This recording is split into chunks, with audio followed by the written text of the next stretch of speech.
నమస్తే V97 news కి స్వాగతం. ముందుగా బులెటిన్ లో హెడ్లైన్స్.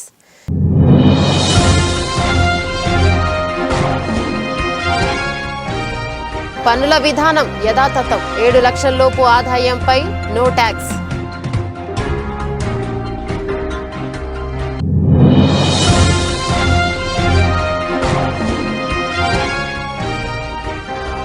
కోటి కుటుంబాలకు 300 యూనిట్ల వరకు ఉచిత విద్యుత్. బడ్జెట్లో ఆర్థిక మంత్రి.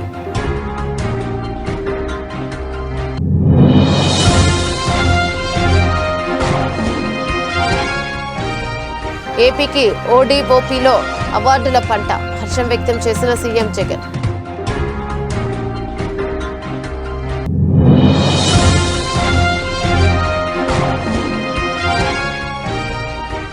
ఎనిమిదవసారి ఎమ్మెల్యేగా ప్రమాణ స్వీకారం చేయనున్న బీఆర్ఎస్ అధినేత KCR.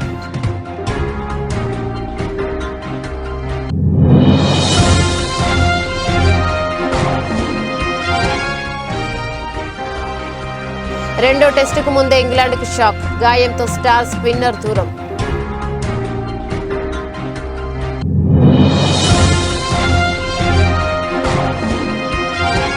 వేషలుగా Bollywood star heroines. Interesting గా హీరామండి ఫస్ట్ లుక్.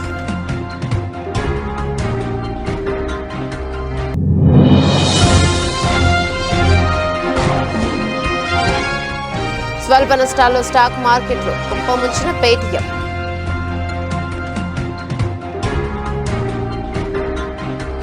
ఎన్నికల ముంగిట కేంద్ర ఆర్థిక మంత్రి నిర్మలా సీతారామన్ పన్ను చెల్లింపుదారులకు బిగ్ రిలీఫ్ ఇచ్చారు. వచ్చే ఆర్థిక సంవత్సరం 2024-25 లోపు వేతన జీవులు 7 లక్షల లోపు ఆదాయం గలవారు పన్ను మినహాయింపు ఉంటుందని ప్రకటించారు. ఆదాయం పన్ను స్లాబ్లో ఎటువంటి మార్పులు ఉండవని స్పష్టం చేశారు.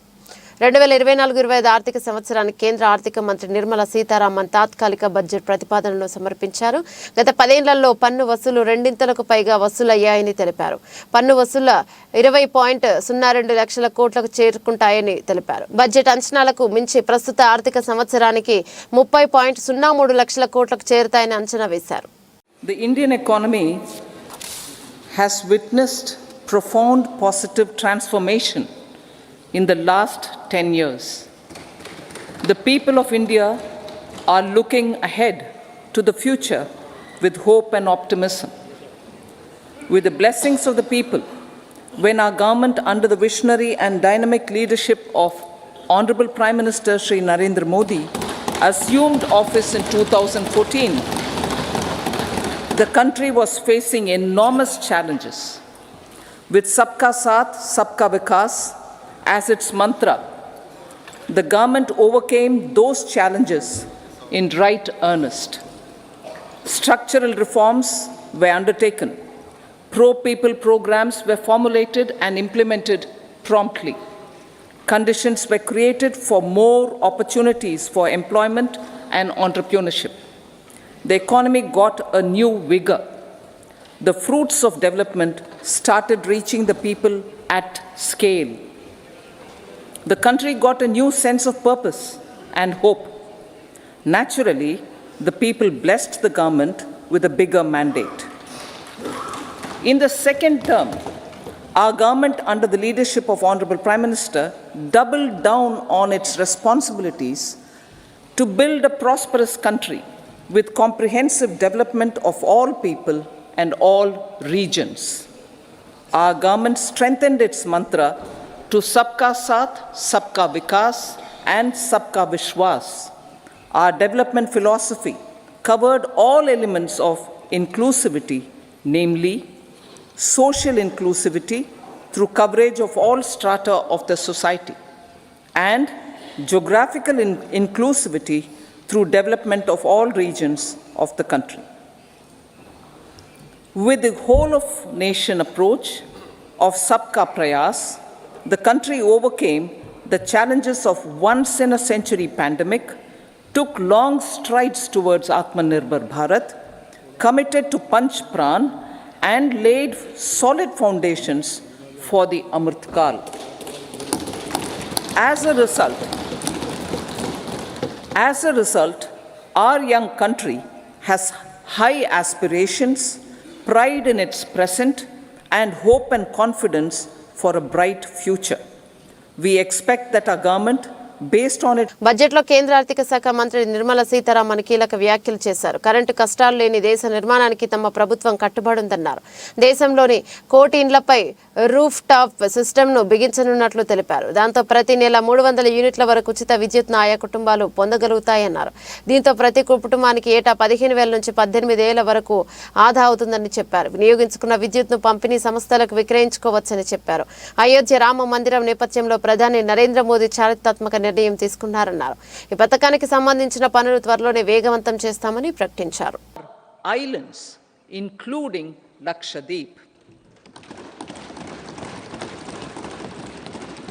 Our economic strength has made the country an attractive destination for business and conference tourism. Our middle class also now aspires to travel and explore. Tourism, including spiritual tourism, has tremendous opportunities for local entrepreneurship. States will be encouraged to take up comprehensive development of iconic tourist centers, branding and marketing them at global scale. A framework for rating of the centers based on quality of facilities and services will be established. Long-term interest-free loans will be provided to states for financing such development on matching basis. To address the emerging fervor for domestic tourism, Honorable Speaker, sir, projects for port connectivity, tourism infrastructure, and amenities will be taken up on our islands, including Lakshadweep. This will help in generating employment also. Promoting investments. The FDI inflow during 2014 to 23 was $596 billion, marking a golden era. That is twice the inflow during 2005 to 14. For encouraging sustained foreign investment, we are negotiating bilateral investment treaties with our foreign partners in the spirit of First Develop India. FDI is First Develop India. కేంద్ర ప్రభుత్వం ప్రవేశపెట్టిన 1 district 1 product కార్యక్రమం ప్రత్యేకించి చేతి వృత్తుల వారికి ఎంతో ప్రయోజకరంగా ఉంటుందని, దీని ద్వారా వివిధ కళారూపాలను బలోపేతం చేస్తుంది. కార్యక్రమం కళాకారుల జీవనోపాధిని కూడా కాపాడి ఉపాధి అవకాశాలను కల్పించడంలో కీలక పాత్ర పోషిస్తోంది. 1 డిస్ట్రిక్ట్ 1 ప్రొడక్టులో ఆంధ్రప్రదేశ్కు అవార్డుల పంట పండింది. 6 ప్రతిష్టాత్మక అవార్డులను కైవసం చేసుకుంది. కేంద్రం చేపట్టిన ODOPలో ఒక్క ఏపీకే 6 అవార్డులు రావడంపై ముఖ్యమంత్రి వైఎస్ జగన్మోహన్ రెడ్డి హర్షం వ్యక్తం చేశారు. అవార్డులు వచ్చేలా కృషి చేసిన అధికారులను సీఎం వైఎస్ జగన్మోహన్ రెడ్డి సాధించారు. కాకినాడ జిల్లా ఉప్పాడ జిమ్దాని చీరలు, అరకు కాఫీకి బంగారు పతకాలు వచ్చాయి. పొందూరు కాటన్, కుడుమూరు గద్వాల్ చీరలకు కాంస్య పతకాలు లభించాయి. అదేవిధంగా మదనపల్లె పట్టు, మంగళగిరి చేనేత చీరలకు ప్రత్యేక జూరీ అవార్డులు వచ్చాయి. కేంద్ర ప్రభుత్వం ప్రవేశపెట్టిన 1 డిస్ట్రిక్ట్ 1 ప్రొడక్ట్ కార్యక్రమం ప్రత్యేకించి చేతి వృత్తుల వారికి ఎంతో ప్రయోజకరంగా ఉంటుంది. దీని ద్వారా వివిధ కళారూపాలను బలోపేతం చేస్తుంది. ఈ కార్యక్రమం కళాకారుల జీవనోపాధిని కూడా కాపాడి ఉపాధి అవకాశాలను కల్పించడంలో కీలక పాత్ర పోషిస్తుంది.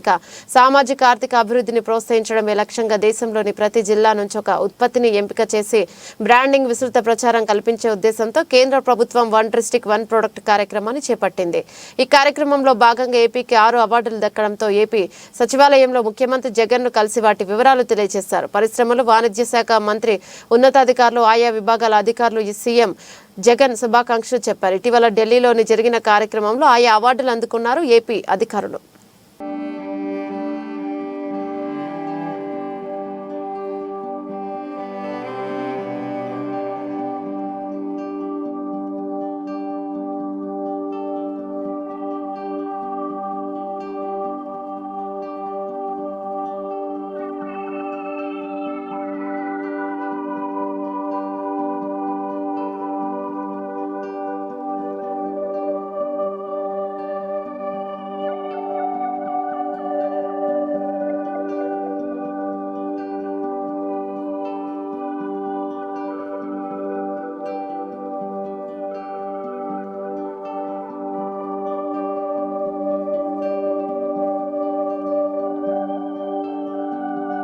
మాజీ ముఖ్యమంత్రి బీఆర్ఎస్ అధినేత కేసీఆర్ ఇవాళ ఎమ్మెల్యేగా ప్రమాణ స్వీకారం చేయనున్నారు. రాష్ట్ర రాజకీయాల సుదీర్ఘ అనుభవం ఉన్న నేతగా కేసీఆర్ 8వసారి ప్రమాణం చేయనున్నారు. అయితే తెలంగాణ రాష్ట్రం వచ్చాక 3వసారి ఎమ్మెల్యేగా ప్రమాణ స్వీకారం చేయబోతున్నారు. స్పీకర్ ఛాంబర్లో మధ్యాహ్నం 12:30 తర్వాత ప్రమాణ స్వీకారానికి ఏర్పాట్లు చేశారు. అసెంబ్లీ ఎన్నికల ఫలితాల అనంతరం కాంగ్రెస్ ప్రభుత్వం ఏర్పడింది. ఆ వెంటనే ప్రమాదవశాత్తు కేసీఆర్ గాయపడడంతో ఎమ్మెల్యే ప్రమాణ స్వీకారం చేయలేదు. తుంటి ఎముక మార్పిడి శస్త్రచికిత్స అనంతరం వారు 6 నుంచి 8 వారాలు విశ్రాంతి తీసుకోవాలని వైద్యులు సూచించారు. దీంతో ఆయన 2 నెలల పాటు గజ్వేల్ వ్యవసాయ క్షేత్రంలో విశ్రాంతి తీసుకుంటున్నారు. ఇప్పుడిప్పుడు కర్ర సాయంతో వైద్యుల పర్యవేక్షణలో నెమ్మదిగా నడుస్తున్నారు. దీంతో ఎమ్మెల్యేగా ప్రమాణం చేయాలని కేసీఆర్ నిర్ణయం తీసుకున్నారు. ఇవాళ మధ్యాహ్నం 12 గంటలకు కేసీఆర్ అసెంబ్లీకి చేరుకుంటారు. అసెంబ్లీ ఆవరణలో శాసనసభాపక్ష నేతగా ఆయనకు కేటాయించిన ఛాంబర్లో కేసీఆర్ ముందుగా పూజలు చేస్తారు. 12:30 ప్రతిపక్ష నేతగా పూజలు చేస్తారు. ఆ తర్వాత స్పీకర్ గడ్డం ప్రసాద్ ఛాంబర్లో మధ్యాహ్నం 12:40 కేసీఆర్ శాసనసభ్యుడిగా ప్రమాణ స్వీకారం చేస్తారు.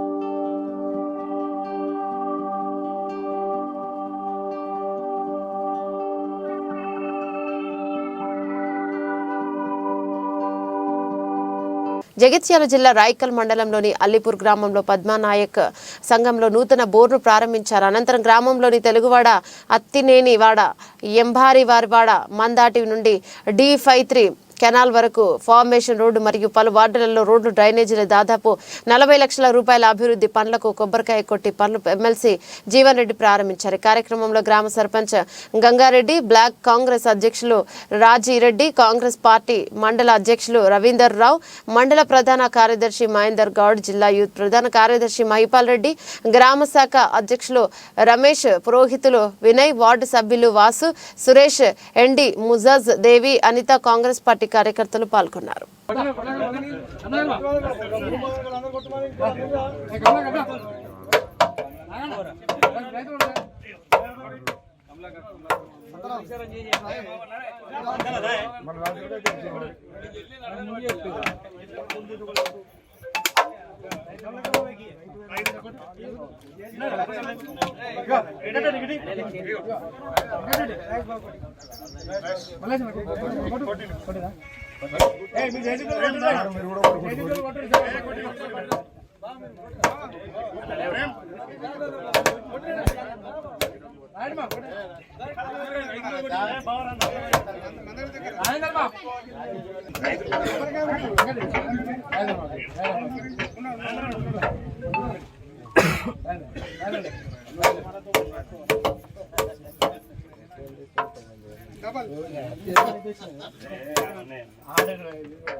మేడిపల్లి పోలీస్ స్టేషన్ ముందు హైదరాబాద్ కమిషనరేట్ కానిస్టేబుల్ నాగమన్ ఆందోళనకు దిగింది. తన భర్త వరుణ్ పై ల్యాండ్ తగాదా విషయంలో తప్పుడు ఎమ్మెల్సీ సర్టిఫికెట్లు సృష్టించి మేడిపల్లి ఎస్ఐ శివకుమార్ రిమాండ్కు తరలించే ప్రయత్నం చేస్తున్నారని ఆరోపించింది. ఎస్ఐ శివకుమార్ పై గతంలో డీసీపీకి కూడా కంప్లైంట్ చేయడంతో తమపై కక్ష సాధింపు చర్యలు తీసుకుంటున్నారని మండిపడింది. నా వద్ద వీడియో ఆధారాలున్నాయి. మా పిటిషన్ను ఎలాంటి పరిశీలించకుండా మాపై తప్పుడు కేసు నమోదు చేసి రిమాండ్కు తరలించే ప్రయత్నం చేస్తున్నారు. ఒక పోలీస్ డిపార్ట్మెంట్లో ఉన్న తనకే న్యాయం జరగకపోతే సామాన్య ప్రజలకు ఎలా న్యాయం చేస్తారని నాగమని ఆవేదన వ్యక్తం చేసింది. ఎస్ఐ శివకుమార్ చేసిన అవినీతి, తీసుకున్న లంచాలపై తన వద్ద ఆధారాలున్నాయని తెలిపిన అధికారులు సమగ్ర విచారణ జరిపి మాకు న్యాయం చేయాలని విజ్ఞప్తి చేశారు. కక్ష కట్టి ఎస్ఐ శివకుమార్ చేస్తున్న రిమాండ్ ఇది కానీ అన్యాయం జరిగిందంటే నాకు అన్యాయం జరిగితే ఏ కామన్ పీపుల్ కు న్యాయం జరగదు. ఇది అంటే ఎస్హెచ్ఓ దృష్టికి పోలేదు మేడం. ఎస్హెచ్ఓ ఇప్పుడు మారినారు సార్. మొన్న సైదుల సార్ అని ఆయన వచ్చినారు, ఇప్పుడు ఇంకొక సార్ వచ్చినారు. ఆయన కూడా ఈ కేసు నేను గత 8 నెలల జూలై నుంచి నేను పిఎస్ చుట్టూ తిరగడం జరిగింది. నా ఇల్లు కబ్జా జరిగింది సార్, ఫోర్జరీ జరిగిందని తిరుగుతూనే ఉన్నాను. వాళ్ళకు అక్యూజ్లకు శివకుమార్ డబ్బులు తిని వాళ్ళకి ఫేవర్ చేస్తున్నారు. వాళ్ళకి యాంటిసిపేటరీ బెయిల్ ఇప్పించిన, స్టే ఆర్డర్ చేసిన, అది అట్లాగే పక్కన పెట్టిన. ఆ ఫైల్ ఇప్పటి వరకు ఏం జరిగింది, ఇటువంటి ఇన్ఫర్మేషన్ మాకు చెప్పడు. మాత్రం ఎఫ్ఐఆర్ చేసినారు. ఎందుకు, ఎక్కడ ఏం జరిగింది నేను క్లియర్ గా చెప్పిన. సీసీ ఫుటేజ్ ఉందని తీసుకోవడం, ఆయన పరిశీలించడం జరిగింది. ఇప్పుడు ఆ సీసీ ఫుటేజ్ ఎక్కడ ఉంది? నేను అది అడిగిన తర్వాత కూడా వీడియోలో ఇష్టం వచ్చినట్టు చేసుకోపని మాట్లాడడం జరిగింది ఎస్ఐ శివకుమార్ గారు. ఆ రోజు 3rd తారీఖు మా అమ్మగారు వచ్చి పిఎస్కి వచ్చినారు అన్నారు కదా, తీయండి ఆ వీడియో తీయండి. నా దగ్గర కూడా సీసీ ఫుటేజ్ ఉంది, నేను కూడా తీస్తాను. ఇప్పుడు అన్యాయంగా నేను నా హస్బెండ్ కట్టెలు తీసుకొని కొట్టినామని చెప్పేసి ఫేక్ ఎమ్మెల్సీ సర్టిఫికేట్ పెట్టి మమ్మల్ని రిమాండ్ చేయాలని చూస్తున్నారు. ఇది కేవలం ఎస్ఐ శివకుమార్ దౌర్జన్యం, కక్ష, పాత కక్ష. అంటే మీరు చెప్పినా ఏమంటారు శివకుమార్? మమ్మల్ని ఇప్పటివరకు పిలిచి మాట్లాడలేదు సార్. ఆ రోజు ఎఫ్ఐఆర్ కంటెంట్లో మీ అమ్మగారిని మీరు కొట్టారా, మీ అమ్మగారేనా, మీరు కూతురేనా, మీరు అల్లుడేనా, ఒక్క మాట ఇప్పటివరకు ఎస్ఐ శివకుమార్ నాతో మాట్లాడలేదు. అంటే ఏకపక్షంగా వ్యవహరిస్తుందా? ఏకపక్షంగా లాస్ట్ టైం కేసులో, ఫోర్జరీ కేసులో కూడా ఏకపక్షమే పోయింది. అక్కడ అక్యూజ్డ్ వాడు, ఇక్కడ అక్యూజ్ నేను. ఇక్కడ కూడా మినిమం ఎంక్వైరీ, ప్రిలిమినరీ ఎంక్వైరీ అంటారు సార్, అది కూడా జరగలేదు. ఎవరు ట్రైనింగ్ ఇచ్చినారు? ఆయన చదువుకోలేదా? మినిమం నేను ఒక WPCని నాకున్న నాలెడ్జ్ ఆయనకు లేదా? సరే ఎంక్వైరీ చేసినావు, నువ్వు ఏ బేసిస్ మీద? ఆయననే కొట్టినా నేను కొట్టినా? ఇతరం కొట్టినప్పుడు ఆయనను మాత్రం మెడికల్ ఎగ్జామినేషన్కి ఎట్లా పంపించినావు? నన్ను కూడా పంపించాలి కదా. ఏం జరిగింది? ఇదంతా అన్యాయంగా నడుస్తుంది పోలీస్ స్టేషన్లో మొత్తం. సిపి దృష్టికి తీసుకుపోయారా మేడం? సార్ ఇంతకుముందు నేను డీసీపీకి, ఏసీపీకి, సిపి వరకు కంప్లైంట్ చేయడం జరిగింది. అది సిపి వరకు వెళ్ళిందో లేదో నాకు తెలియదు. మేము చాలాసార్లు సిపి ఆఫీస్కి వెళ్ళి కలవాలని ట్రై చేసినాం, మమ్మల్ని కలవనీయలేదు. గోవర్ధనగిరి సిఐ సార్ మమ్మల్ని సిపి ఆఫీస్లో కింద కూర్చొని మాట్లాడుతుంటే కూడా మమ్మల్ని వెనక్కి పిలిపించేసినాడు. మమ్మల్ని సిపిని కూడా కలవనివ్వట్లేరు. మరి నేను యూనిఫామ్ వేసుకున్నాను, నా పరిస్థితి ఎట్లా ఉంటే కామన్ పీపుల్ పరిస్థితి ఎట్లా ఉంది? నేను ఈ కనీసం ఈ ద్వారా మీ సిపి దగ్గర పోతే నేను ప్రతిదీ క్లియర్గా మాట్లాడడానికి సిద్ధంగా ఉన్నా, విత్ ఎవిడెన్స్. ఆయన పెద్ద దొంగ అని చెప్పడానికి, అవినీతి పరుడు అని చెప్పడానికి నా దగ్గర ఆధారాలు ఉన్నాయి. బనగానపల్లి పట్టణం ఆర్టీసీ బస్టాండ్ సమీపంలో బనగానపల్లి నియోజకవర్గ కుమ్మరి శాలివాహన సంక్షేమ సంఘం ఆధ్వర్యంలో కవయిత్రి మొల్లమాంబ విగ్రహాన్ని బనగానపల్లి నియోజకవర్గ శాసనసభ్యులు కాట్సాని రామిరెడ్డి కుమ్మర శాలివాహన రాష్ట్ర కార్పొరేషన్ చైర్మన్ పురుషోత్తం, ఆవుకు మండల వైఎస్ఆర్ పార్టీ కన్వీనర్ కాట్సాని తిరుపాల్ రెడ్డి ప్రారంభించారు. ఈ సందర్భంగా బనగానపల్లి నియోజకవర్గం శాసనసభలో కాట్సాని రామిరెడ్డి మాట్లాడుతూ, ముఖ్యమంత్రి జగన్మోహన్ రెడ్డి గారి సహాయ సహకారాలతో బనగానపల్లి నియోజకవర్గ ప్రజల ఆశీస్సులతో బనగానపల్లి నియోజకవర్గాన్ని అన్ని విధాల అభివృద్ధి పదంలోకి తీసుకెళ్లడం జరుగుతోందని, అయితే తెలుగుదేశం పార్టీ నాయకుల అభివృద్ధిని చూసి ఓర్వలేక అడుగడుగున అడ్డుపడుతున్నారని చెప్పారు. అరే గుడ్ ఆయన అంటున్నాడు సార్.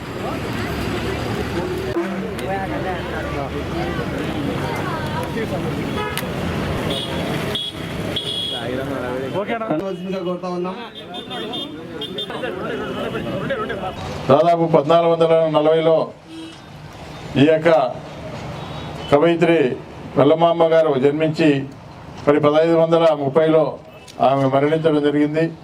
మరి ఆ సమయంలో అంటే ఆనాడు మహిళలు కూడా ఎవరు కూడా బయటికి వచ్చే పరిస్థితులు లేవు. అటువంటి పరిస్థితుల్లో కూడా మరి సంస్కృతంలో ఉన్నటువంటి రామాయణాన్ని తెలుగులో అనువదించి ఈరోజు మనమంతా కూడా ఈ యొక్క రామాయణాన్ని, ఆ యొక్క అనువదించినటువంటి పుస్తకాలు మనం చదువుకుంటా ఉన్నాము, చూస్తూ ఉన్నాము, వింటూ ఉన్నాము. అంటే ఆనాడు మన యొక్క కవయిత్రి మొల్లమాంబ గారు రచించినటువంటి ఈ రామాయణం, అనువదించినటువంటి రామాయణాన్ని ఈ రోజు వరకు కూడా మనం గుర్తుపెట్టుకున్నామనే విషయాన్ని కూడా తెలియజేస్తూ ఉన్నాం. అదేవిధంగా ఆనాడు అంటే దాదాపు 500 సంవత్సరాల క్రితం ఆ రోజుల్లో మహిళలు ఎవరు కూడా బయటకు వచ్చేవాళ్ళు కాదు. ఎందుకంటే ఎవరైనా ఒక భర్త చనిపోతే ఆ భర్తతో పాటు భార్యను కూడా మంటలు వేసి కాల్చే పరిస్థితులు ఆనాడు చూసాం. అంటే మనం ఏం చూడలేదు కానీ ఆ రోజు ఇప్పుడు వింటా ఉన్నాం, సతీ గమనం అని చెప్పి ఆ రోజుల్లో ఉండేది. భర్త చనిపోతే భార్య ఉండేదానికి వీల్లేదు. ఆ విధంగా ఆ రోజుల్లో 500 సంవత్సరాల క్రితం అటువంటి పరిస్థితులు ఉన్నాయి. కానీ కాలక్రమేణా ఈరోజు చాలా మార్పు వస్తూ ఉంది. ఈరోజు చౌటుప్పల్ మండలం కాట్రేవు గ్రామంలో మల్లారెడ్డిగూడెం కాట్రేవు గ్రామాల మధ్య ఒక్కొక్కటి 18 లక్షల వ్యయంతో నూతనంగా నిర్మించిన హై లెవెల్ వంతెనను ప్రారంభించారు గౌరవ మునుగోడు శాసనసభ్యులు కోమటిరెడ్డి రాజగోపాల్ రెడ్డి.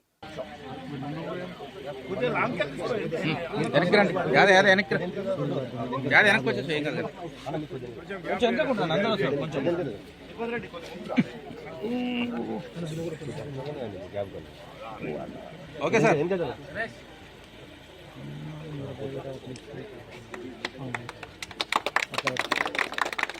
అన్న ఓకే, ఇక్కడ చూడండి.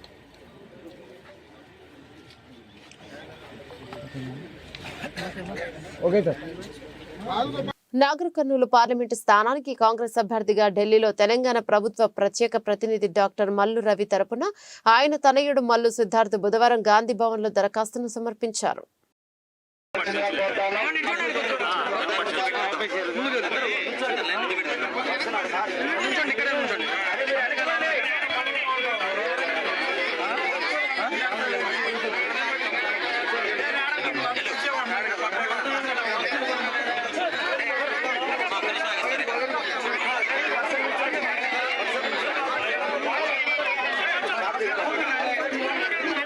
నియోజకవర్గ వ్యాప్తంగా అన్ని మండలాల్లో ప్రధాన రహదారుల నిర్మాణం విస్తృతంగా చేపడుతున్నట్లు ప్రభుత్వ విప్ సామినేని ఉదయభాను తెలిపారు. జగ్గయ్యపేట నియోజకవర్గ అభివృద్ధిలో భాగంగా జగ్గయ్యపేట నియోజకవర్గ వత్సవాయి మండలం వేమవరం పెనుగంచిపోలు వరకు 3 కిలోమీటర్ల మేర 1.5 కోట్ల రూపాయలతో నూతనంగా నిర్మిస్తున్న రోడ్డు నిర్మాణ పనులను రాష్ట్ర ప్రభుత్వ విప్ శాసనసభ్యులు సామినేని ఉదయభాను పరిశీలించారు. ఈ సందర్భంగా ఉదయభాను మాట్లాడుతూ ముఖ్యమంత్రి వైఎస్ జగన్మోహన్ రెడ్డి పాలనలో రహదారుల నిర్మాణానికి అత్యధిక ప్రాధాన్యతనిస్తూ వాటి అభివృద్ధికి కృషి చేస్తున్నట్లు తెలిపారు.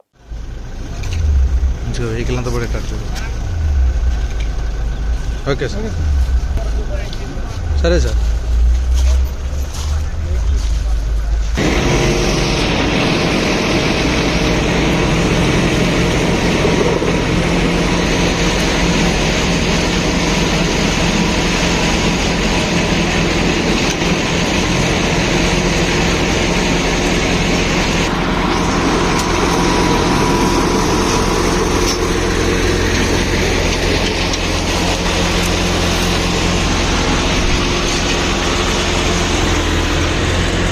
తొలి టెస్టుల్లో గెలిచి జోరు మీదున్న ఇంగ్లాండ్కు భారీ షాక్ తగిలింది. Star spinner Jack Leach Vizag టెస్టుకు దూరమయ్యాడు. మోకాలి గాయంతో బాధపడుతున్న లీచ్ రెండో టెస్టుల్లో ఆడడం లేదని గురువారం కెప్టెన్ బెన్ స్టోక్స్ వెల్లడించారు. విశాఖపట్నం టెస్టు సెలక్షన్ కు లీచ్ అందుబాటులో లేడు. గాయం కారణంగా అతడి మోకాల్లో రక్తం గడ్డకట్టింది. లీచ్ ను వైద్యులు పర్యవేక్షిస్తున్నారని స్టోక్స్ తెలిపాడు. లీచ్ గాయం మరింత పెద్దది కాదని భావిస్తున్నా త్వరలోనే అతడు మళ్లీ జట్టుతో కలుస్తాడని స్టోక్స్ తెలిపాడు. లీచ్ స్థానంలో పాకిస్తాన్ మూలాలున్న షోయబ్ బషీర్ ఆడే ఛాన్స్ ఉంది. అదే జరిగితే క్లాస్ క్రికెట్లో సంచలనం ప్రదర్శన చేసిన బషీర్ వైజాగ్లో టెస్టులో డెబ్యూట్ చేస్తాడు. ఉప్పల్ స్టేడియంలో జరిగిన తొలి టెస్టుల్లో ఫీల్డింగ్ చేస్తుండగా లీచ్ గాయపడ్డాడు. రెండో ఇన్నింగ్స్లో అతి కష్టంగా క్రీజుల్లోకి వచ్చాడు. లీచ్ 2 ఇన్నింగ్స్లో కేవలం 2 వికెట్లు తీశాడంతే.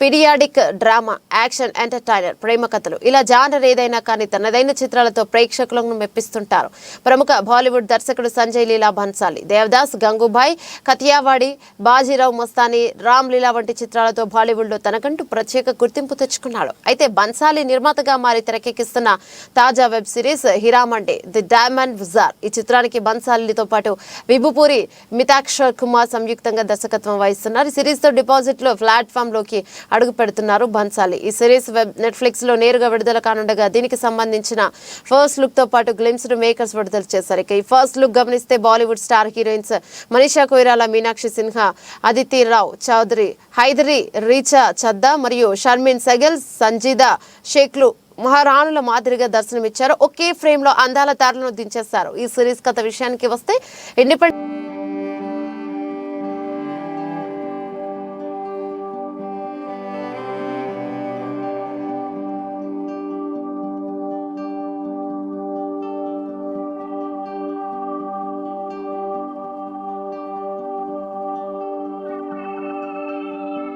గురువారం స్టాక్ మార్కెట్లు స్వల్ప నష్టాల్లో ప్రారంభమయ్యాయి. ఉదయం 9:20 బీఎస్ఈ సెన్సెక్స్ 50 పాయింట్లు నష్టపోయి 71,701 వద్ద ట్రేడ్ అవుతోంది. ఇక ఎన్ఎస్ఈ నిఫ్టీ 7 పాయింట్ల వద్ద నష్టపోయి 21,718 వద్ద కొనసాగుతుంది.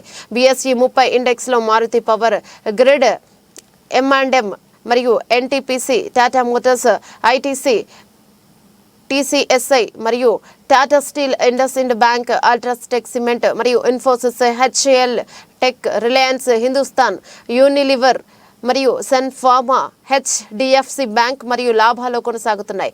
Nestle India, Asian paints, Kotak Mahindra bank, Axis bank, Bharti Airtel మరియు Titan, JSW steel, ICICI bank, Wipro, L and T నష్టాల్లో కొనసాగుతున్నాయి. కాసేపట్లో బడ్జెట్ ప్రవేశపెట్టనున్న నేపథ్యంలో స్టాక్ మార్కెట్ల పనితీరు ఉండే అవకాశం ఉంది. మరోవైపు పేటీఎం షేర్ల గురువారం భారీగా పడిపోయాయి. గురువారం పేటీఎం షేర్ ప్రైస్ దాదాపు 20% పడిపోయింది. 152 పడిపోయి 609 వద్ద ట్రేడ్ అవుతుంది. మార్చి 1, 2024 నుంచి పేటీఎం డిపాజిట్లు స్వీకరించొద్దని ఆర్బీఐ ఆదేశించింది. దీంతో పేటీఎం షేర్లు భారీగా పడిపోయాయి. పేటీఎం ఐపీగా వచ్చిన నుంచి భారీ పెట్టుబడిదారులకు భారీ నష్టాలను మిగిల్చింది.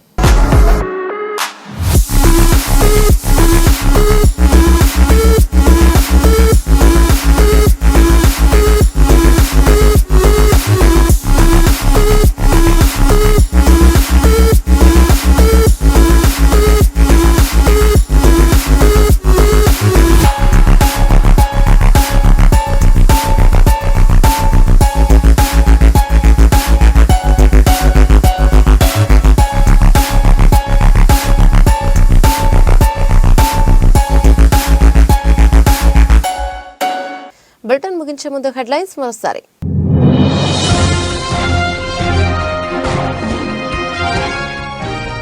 పన్నుల విధానం యథాతథం, 7 లక్షల లోపు ఆదాయంపై నో ట్యాక్స్.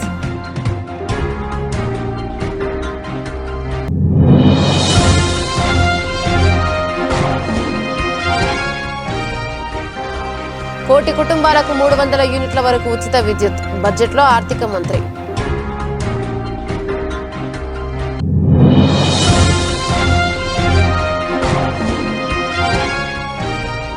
ఏపీకి ఓడిఓపీలో అవార్డుల పంట, హర్షం వ్యక్తం చేసిన సీఎం జగన్.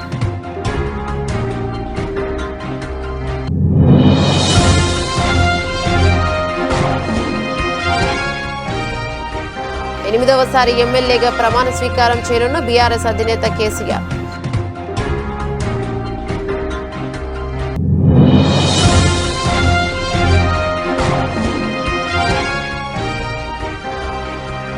రెండో టెస్టుకు ముందే ఇంగ్లాండ్కు షాక్, గాయంతో స్టార్ స్పిన్నర్ దూరం.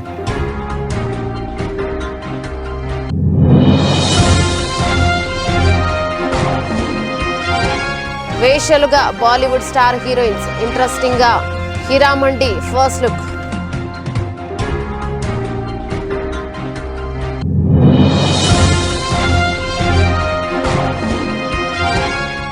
స్వల్ప నష్టాల్లో స్టాక్ మార్కెట్లు, కుప్పముంచిన పేటీఎం.